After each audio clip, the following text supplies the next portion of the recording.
여러분, 세상에 누가 가장 행복한 사람이라고 생각을 하십니까? 한 번은 영국의 런던 타임즈에서 독자들을 대상으로 이 세상에서 가장 행복한 사람이 누구입니까? 라고 하는 흥미로운 설문조사를 실시한 적이 있습니다. 거기에 순위에 든 사람들이 많이 있지만 4위부터 말씀을 드리면 이렇습니다. 4위는 생명이 위독한 환자를 수술로 막 살려낸 의사가 4위입니다. 얼마나 보람된 일이겠어요, 그렇죠? 이 사람이 그냥 놔두면 죽을 수밖에 없는 사람인데 수술을 해서, 자기가 의사니까 수술을 해서 그 생명을 살려냈을 때 그 기쁨이 얼마나 크겠습니까? 3위는 오랜 시간 정성을 들여 아름다운 공예품을 완성한 뒤에 만족스러운 마음으로 휘파람을 부는 목공이 차지했습니다. 2위는 누굴까요? 2위는 갓난아기를 깨끗하게 목욕시키고 품에 안은 채 환하게 웃고 있는 엄마가 2위입니다. 1위는 누굴까? 1위는 놀랍게도 모래성을 막 완성하고 환하게 웃고 있는 어린아이가 1위를 차지했어요. 어떻습니까? 일반적으로 우리가 생각하는 사람들이 있죠. 이 사람은 분명히 행복하겠다라고 생각하는 정치인이나 재벌이나 귀족이나 박사들은 전혀 여기에 포함되지 않았습니다. 행복은 어떤 위치에 있느냐, 어떤 자리에 있느냐가 결정하는 게 아니라 보람 있는 자신의 일을 완성했을 때, 그때 찾아오는 것이다 라고 하는 거죠. 18세기 오스트리아의 위대한 작곡가 하이든의 음악을 들어보면 언제나 밝고 따뜻하고 기쁨이 넘치는 음악입니다. 그래서 어느 날 누군가 하이든에게 물어봤어요. 선생님의 음악은 왜 이렇게 늘 기쁨과 환희가 넘칩니까? 라고 물어봤어요. 그러자 하이든은 환한 미소를 지으면서 이렇게 대답했다고 그럽니다. 하나님께서 언제나 내 마음에 기쁨으로 채워주십니다. 하나님께서 나를 변함없이 사랑하신다는 사실을 알기 때문이죠. 그러니 내 음악도 기쁨으로 넘칠 수밖에 없습니다 라고 그렇게 고백을 했다고 그럽니다. 하이든의 말에 의하면 행복은 누가 주시는 거냐면 하나님이 주시는 거예요. 그럼 어떤 사람에게 행복을 주실까? 하나님의 사랑을 받는 사람에게 하나님께서 행복도 함께 주심을 믿으시기를 바랍니다. 그럼 누가 하나님을 사랑하는 사람인가? 하나님의 말씀에 순종하는 사람이 하나님을 사랑하는 사람이고 하나님의 사랑을 받는 자들이 행복하게 된다라고 하는 거죠. 요한복음 15장 10절 말씀에 내가 아버지의 계명을 지켜 그의 사랑 안에 거하는 것 같이 너희도 내 계명을 지키면 내 사랑 안에 거하리라 말씀합니다. 여러분, 하나님의 사랑 안에 거하는 행복한 사람들 되시기를 주님의 이름으로 축원합니다. 오늘 우리가 읽은 신명기 28장은 성경 전체에서 하나님이 주시는 복에 대해서 가장 길고 자세하게 설명하고 있는 장입니다. 그래서 어떤 학자는 신명기 28장을 복의 헌장이라고 부르기도 하죠. 그런데 신명기 28장을 자세히 들여다보면 사실은 복에 대한 내용보다 더 많이 차지하고 있는 내용이 있는데 그게 뭐냐면 저주에 대한 내용이 더 많이 차지하고 있어요. 비교해보면 얼마나 차이가 나냐면 복에 대한 내용보다 저주에 대한 내용이 4배나 더 많이 실려 있습니다. 그래서 이 하나님의 말씀을 읽다 보면 부담이 돼요. 그렇죠? 네가 복되다, 복을 받을 것이다, 이런 복 저런 복, 복에 대한 말씀만 많으면 얼마나 좋겠어요. 그런데 읽다 보면 저주에 대한 말씀이 더 많으니까 읽기가 좀 부담될 수도 있죠. 그러면서 생각이 하나님께서 왜 이렇게 저주에 대한 말씀을 많이 하셨을까? 근데 여러분, 조금만 생각해 보면 여기 하나님의 마음이 있다는 것을 알 수 있습니다. 부모는 자녀에게 어떻게 합니까? 잔소리를 많이 해요. 차 조심해라, 사람 조심해라, 밤늦게 돌아다니지 마라, 낯선 사람 따라다니지 마라. 잘못되는 경우에 대해서 수도 없이 경고를 하며 말합니다. 그러면 이렇게 말하는 것은 자녀가 잘못되라고 말을 하는 걸까? 그렇지 않죠. 왜 말을 하는 거예요? 절대로 잘못되면 안 되니까. 자녀가 잘 돼야 하니까 당부하고 또 당부하는 겁니다. 하나님도 마찬가지죠. 저주를 강조하는 이유는 우리가 저주받는 사람이 되라고 말씀하는 것이 아니라 오히려 절대로 저주받는 사람이 되면 안 되니까 말씀하시고 또 강조하시는 거예요. 저주의 길로 가지 말고 반드시 복의 길로 가도록 단도리를 치는 것. 그러므로 저주의 말씀은 하나님의 협박이 아니에요. 사랑의 울타리인 거죠. 안전장치인 겁니다. 여러분, 이런 하나님의 마음을 깨닫고 절대로 저주받는 사람이 아니라 복을 받으며 살아가는 여러분 되시기를 주님의 이름으로 축복합니다. 오늘 읽은 말씀 중에 1절, 2절은 복과 저주의 서론 부분이라고 할 수가 있어요. 뭐라고 말씀합니까? 1절을 읽어보면 내가 내 하나님 여호와의 말씀을 삼가 듣고 내가 오늘 내게 명령하는 그의 모든 명령을 지켜 행하면 내 하나님 여호와께서 너를 세계 모든 민족 위에 뛰어나게 하실 것이라 말씀하죠. 여기서 중요한 단어는 듣고라고 하는 단어와 지켜 행하라는 단어입니다. 한마디로 말씀을 드리면 하나님의 말씀에 순종하라는 단어, 말씀이죠. 여러분, 하나님의 말씀에 순종하는 것이 중요함을 믿으시기를 바랍니다. 하나님의 말씀에 대해서 많이 아는 거 말고 아는 게 믿음이 아니에요. 뭐가 믿음이에요?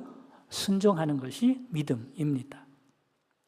그런데 많은 사람들이 순종 그러면 좀 오해하는 분들이 많이 있어요. 하나님 말씀에 순종해야 합니다 라는 말을 들으면 보통 어떻게 생각하냐면 이렇게 생각해요. 하나님의 말씀대로 순종하면 하나님께서 복을 주시는구나, 이렇게 받아들이죠. 이렇게 생각하면 어떻게 되는 겁니까? 하나님의 말씀에 순종하는 것과 복은 다른 것이 되는 거예요. 내가 하나님의 말씀에 순종해야 하나님께서 복을 주신다고 생각하면 내가 하나님 말씀에 순종하는 것이 다르고 복이 다른 거죠. 이렇게 되면 하나님의 말씀을 순종하는 것은 벌써 의무가 됩니다.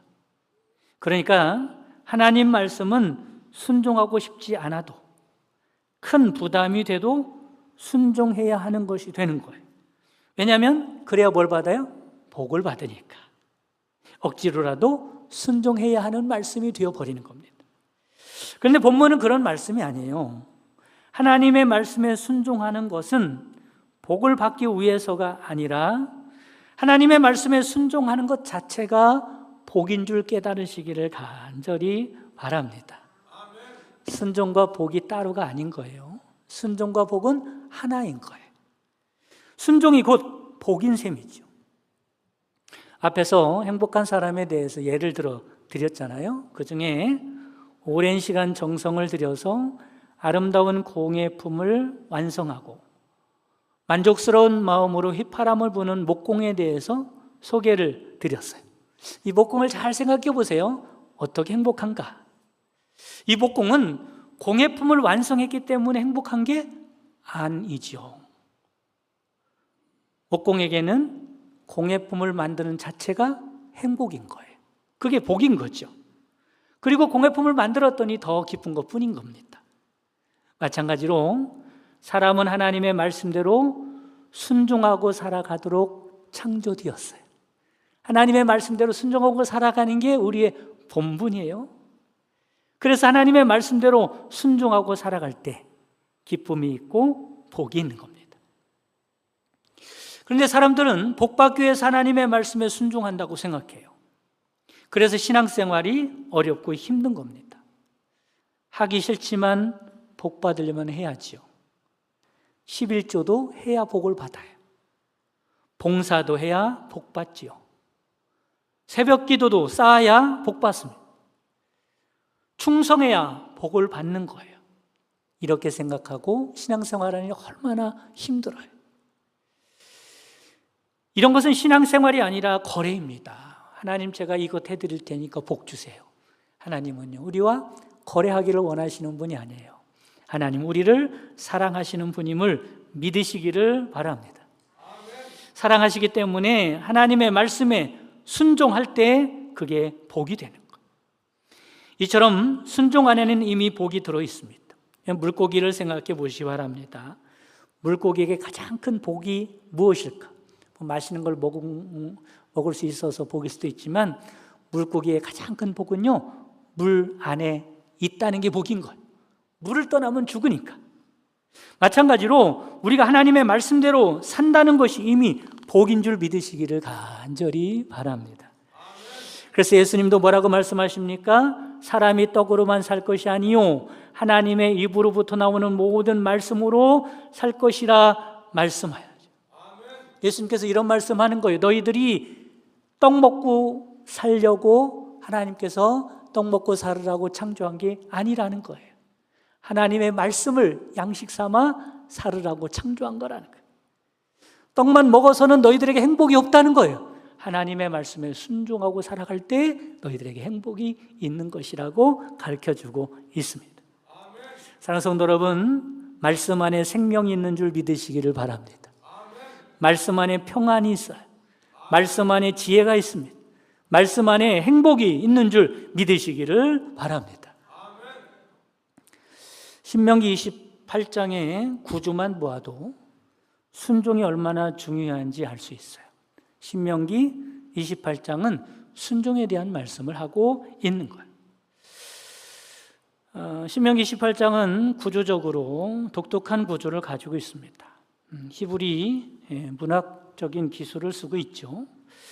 이름하여 수미 상관법이라고 합니다. 좀 어렵긴 하지만 성경에는 이렇게 문학적인 기법도 써서 하나님의 말씀을 증거하는구나, 이렇게 이해하시면 되겠어요. 수미 상관법은 말 그대로 수는 머리입니다. 미는 뭐겠어요? 꼬리죠, 그렇죠? 머리와 꼬리가 상관이다. 그래서 수미 상관입니다. 여러분 이해를 돕기 위해서 제가 그림을 준비해 봤어요. 한번 그림을 보도록 하겠습니다. 하나님의 말씀이 쭉 나열되어 있어요. 그렇죠? 절을 따라서 나열되어 있는데, 제일 위에 말씀이 가라고 한다면 그 제일 끝에 있는 말씀 뭐예요? 가 다시죠. 그렇죠? 그 둘이 상관이 있다는 거예요. 조금 더 내려가면 나가 나오죠. 나라고 하는 말씀이 나오는데, 나라고 하는 말씀은 밑에는 다랑 연관이 있는 게 아니라 더 밑으로 내려가서 나 다시와 관계가 있는 거예요. 수미 상관입니다. 다도 그렇고 라도 그렇고 점점 어디로 들어가요? 가운데로 들어가는 겁니다. 그러면 이 말씀이, 하나님의 말씀이 우리에게 하고자 하는 핵심의 말씀, 주제가 어디 들어있을까요? 바로 가운데 들어가 있는 거예요. 마와 마 다시에 들어있는 겁니다. 이렇게 하나님의 말씀을 좀 찾아낼 수가 있는 거죠. 내용까지 요약해서 제가 말씀을 드려보도록 하겠습니다. 1절부터 한번 보도록 하겠습니다. 다음 1절부터 14절 말씀인데, 1절부터 14절 말씀이 이런 구조를 가지고 있어요. 1절, 2절 말씀은 어떤 내용이냐면 순종하면 복을 받는다. 순종과 복에 대한 말씀이에요. 13절, 14절도 말씀도 수미 상관이니까 13, 14절 말씀도 순종과 복에 대한 말씀인 거예요. 또 올라가서, 그렇죠? 이번엔 나죠. 3절 말씀이에요. 어떤 복을 말씀하세요? 경제적인 복을 말씀하세요. 또 상관이 있는 말씀이 있겠죠. 12절 말씀이에요. 12절 말씀도 경제적인 복에 대해서 말씀하세요. 또 위로 올라가서 다 4절입니다. 후손에 대한 말씀하고 있어요. 짐승이 번성하는 복을 말씀하고 있어요. 똑같이 밑에도 있겠죠. 9절에서 11절 말씀입니다. 다시 후손의 복과 짐승의 번성에 대해서 말씀하죠. 그 다음은 라입니다. 풍성한 먹거리에 대해서 말씀하세요. 라 다시도 말씀하죠. 풍성한 먹거리에 대해서 말씀하세요. 점점 어디로 들어가요? 가운데로 들어가요. 우리가 중요하게 여기는 것은 이제부터죠. 가운데 하나님께서 보자기로 싸시고 싸서서 그 가운데 보물과 같은 어떤 말씀을 주실까라고 하는 겁니다. 마는 6절에 뭐라고 말씀해요? 들어와도 복을 받고 나가도 복을 받을 것이니라. 이 말씀은 관용어입니다. 관용적인 표현이죠. 들어와도 복을 받고 나가도 복을 받는 게 무슨 말이냐면 7절 말씀에 나와요. 그죠? 같은 상관이 있다고 그랬으니까 여호와께서 너를 대적하기 위하여 일어난 적군들을 내 앞에서 패하게 하시리라. 그들이 한 길로 너를 치러 들어왔으나 내 앞에서 7길로 도망하리라 는 말씀이에요.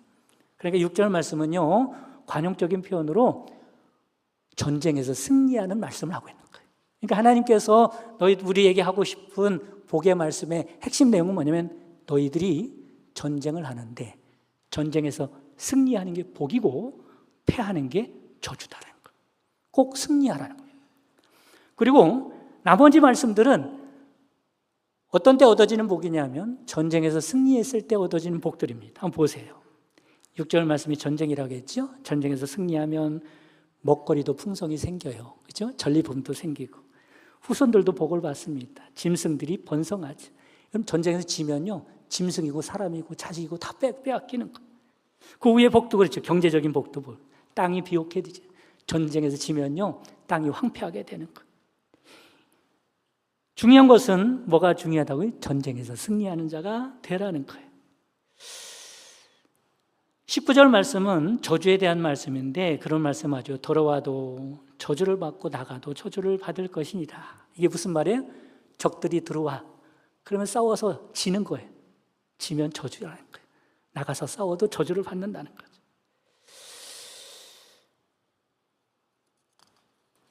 이 말씀을 하고 있는 겁니다. 지금 이스라엘 백성들이 이 말씀을 어디서 듣고 있는가를 보면 이 말씀을 더 이해하기가 쉬워요. 이스라엘 백성들이 막 가나안 땅에 들어가기 직전입니다. 이제 가나안 땅에 막 들어가려고 하는데 모세가 하나님의 말씀을 전하고 있는 거예요. 이제 가나안 땅에 들어가면 이들에게 닥칠 일이 무엇입니까? 바로 가나안 땅은 그냥 빈 땅이 아니에요. 그냥 노는 땅이 아니라고요. 아무도 없는 땅이 아니라 거기에는 가나안 족속들이 차지하고 있어요. 그 땅을 차지하려면 뭘 해야 돼요? 전쟁이 이들을 기다리고 있는 겁니다. 그런데 이 전쟁에서 승리하는 비결이 뭐라고 말씀하고 있냐면, 복을 받을 수 있는 비결이 뭐라고 말씀하고 있냐면 그런 말씀을 하는 거예요. 하나님의 말씀에 순종하라는 겁니다. 하나님의 말씀에 순종하면 그러면 복을 받게 될 것이고 모든 것을 전리품으로 누리게 될 것이다. 이스라엘의 전쟁은 힘으로 하는 게 아니고 칼이나 단창으로 하는 게 아니고 전력이나 전략으로 싸우는 싸움이 아니고 뭐로 싸우는 싸움이에요? 순종으로 싸우는 싸움임을 믿으시기를 바랍니다. 우리에게도 똑같이 말씀하시는 거예요. 너희들 싸움에서 이기면 복이고 싸움에서 지면 저주다는 거예요. 진짜 그런가 볼까요? 가나안에 들어가서 첫 번째 만난 성이 여리고 성이지. 당시 여리고는 난공불락의 크고 견고한 성입니다. 그런데 어떻게 해서 이스라엘 백성들이 그 성을 무너뜨렸죠. 어떻게 무너뜨렸을까? 군사력으로? 특별한 무기나 장비가 있어서? 아니면 기가 막힌 전략이 있어서? 아닙니다. 어떻게 무너뜨렸어요? 하나님의 말씀에 순종함으로 무너뜨린 줄 믿으시기를 바랍니다. 그게 복인 거예요. 그럼 아이성은 어떤 일이 일어났을까? 여리고성에 비하면 아이성은 작고 아무것도 아닌 성이었지만 왜 패하게 됐습니까? 불순종함으로 패하게 됐다는 거예요. 저준 거지. 여러분 아시겠죠? 하나님의 말씀에 순종하는 것이 복임을 믿으시기를 바랍니다. 그런데 여러분, 이 전쟁은 지금도 계속되고 있다는 사실이에요. 그 옛날에 이스라엘만 싸웠던 싸움이 아닌 거예요. 지금도 우리에게 이 말씀이 적용되는 겁니다. 에베소 6장 말씀에 우리의 씨름은 혈과 육에 대한 상대하는 것이 아니라고 말씀하죠. 이 싸움은 칼과 창으로 하는 전쟁이 아니라 마귀와 싸우는 영적인 전쟁임을 깨달으시기를 간절히 바랍니다. 이 전쟁에서 어떻게 돼요? 이겨야 하는 거예요. 이 전쟁에서 어떻게 이깁니까? 하나님의 말씀에 순종할 때 이기는 줄 믿으시기를 바랍니다. 이 싸움은 하나님의 말씀에 순종할 것이냐, 마귀에게 점령당할 것이냐라고 하는 싸움이죠. 하나님의 말씀에 순종하면 그게 복이고, 마귀에게 점령당하면 그게 저주인 겁니다. 우리는 아침에 눈을 뜨는 순간부터 이 영적인 전쟁이 시작됩니다. 기도할 것인가 말 것인가, 불평할 것인가 감사할 것인가, 예배를 우선시할 것인가 세상 일을 더 귀하게 여길 것인가, 용서하며 살 것인가 미워하며 살 것인가, 하나님의 말씀대로 살 것인가 세상과 타협하며 살 것인가. 순간순간 우리는 전쟁을 치르고 살아가고 있습니다. 마귀는 우리의 돈을 노리지 않습니다. 왜냐하면 돈은 있어도 그 사람이 불행할 수 있기 때문에 그래요. 마귀는 건강부터 빼앗으려고 하지 않습니다. 왜냐하면 건강해도 얼마든지 불행하게 만들 수 있기 때문에 그래요. 마귀가 가장 노리는 것은 순종입니다. 마귀가 노리는 것은 말씀입니다. 마귀가 노리는 것은 믿음인 겁니다. 창세기 3장에 보면 마귀가 하와에게 제일 먼저 무슨 말을 합니까? 이런 말 하죠. 정말 하나님이 그렇게 말씀하시더냐? 묻습니다. 정말 그렇게 하나님께서 말씀하시더냐? 뭘 흔들어 놔요? 말씀을 흔들어 놓으려고 하는 거예요. 순종을 흔들어 놓으려고 하는 겁니다. 믿음과 순종이 하나님을 이어주는 줄이기 때문에 그래요. 이 믿음과 순종을 깨트리면 하나님과의 관계도 깨질 것이고 결국에는 불행하게 되는 길이기 때문에 믿음을 건드는 거예요. 순종을 건드는 겁니다. 결국엔 어떻게 됐습니까? 아담과 하와가 불순종함으로 하나님과의 관계가 깨지고 에덴 동산을 잃어버리고 가정의 사랑도 깨지고 평화와 기쁨도 다 잃어버리게 되죠. 마귀는 이렇게 우리의 믿음을 노립니다. 순종을 노리고 있는 것. 그렇다면 순종이 무엇일까? 사람들은 순종을 명령을 지키는 행위 이 정도로 생각합니다. 그러나 성경에서는 순종은 훨씬 더 깊은 의미를 이야기하죠. 순종이 뭐냐면 하나님을 믿는 증거물이 순종입니다. 여러분 증거물을 가지고 계십니까? 여러분 하나님을 정말로 믿으십니까? 하나님을 믿는다면 증거물로 뭐가 있다는 거예요? 순종이 따르게 된다는 겁니다. 아버지가 아이에게 이렇게 말을 했다고 생각해 보세요. 걱정하지 마. 이 일은 내가 책임지고 해결할게. 이렇게 아이에게 말을 했다고 생각해 보세요. 그런데 아이가 끝까지 불안해하고 걱정하면서 자기 생각대로 일을 처리하려고 하는 거예요. 그렇다면 그 아이는 뭐가 없는 거예요? 아버지에 대한 믿음이 없는 거예요. 하나님께서도 우리에게 이렇게 약속하지 않습니까? 두려워하지 말라. 내가 너와 함께함이라. 놀라지 말라. 나는 내 하나님이 됨이라. 내가 너를 굳세게 하리라. 참으로 너를 도와주리라. 참으로 나의 의로운 오른손으로 너를 붙들리라. 이사야서 43장 1절에서 2절 말씀에 보면 야곱아 너를 창조하신 여호와께서 지금 말씀하시느니라. 이스라엘아 너를 지으신 이가 말씀하시느니라. 너는 두려워하지 말라. 내가 너를 구속하였고 내가 너를 지명하여 불렀나니 너는 내 것이라. 내가 물 가운데로 지날 때에 내가 너와 함께 할 것이라. 강을 건널 때에 물이 너를 침몰하지 못할 것이며 내가 불 가운데로 지날 때에 타지도 아니할 것이요 불꽃이 너를 사르지도 못하리니 말씀합니다. 이 사실을 믿고 순종할 때 하나님의 말씀이 성취되는 복을 받는 줄 믿으시기를 바랍니다. 사랑하는 성도 여러분, 신명기 28장은 복을 받는 방법을 말씀하는 게 아니에요. 복된 삶을 살아가는 방법에 대해서 말씀하는 겁니다. 참된 복은 하나님의 말씀대로 살아가는 거예요. 말씀을 듣고 말씀을 믿고 말씀에 순종하는 삶임을 깨달으시기를 바랍니다. 순종하면 하나님께서 우리보다 앞서가십니다. 순종하면 하나님께서 대신 싸워주십니다. 순종하면 하나님께서 길을 활짝 열어주십니다. 순종하면 하나님께서 결국 승리하도록 만들어주십니다. 그러므로 성도 여러분, 눈앞에 보이는 환경보다 내 힘과 실력보다 내 계산보다 하나님의 말씀을 더욱더 신뢰하고 순종하며 살아가시기를 바랍니다. 이번 한 주간도 모든 영적인 싸움에서 하나님의 말씀대로 순종함으로 승리하는 복과 전리품을 받아 누리는 복을 받으며 살아가는 여러분 되시기를 주님의 이름으로 축복합니다.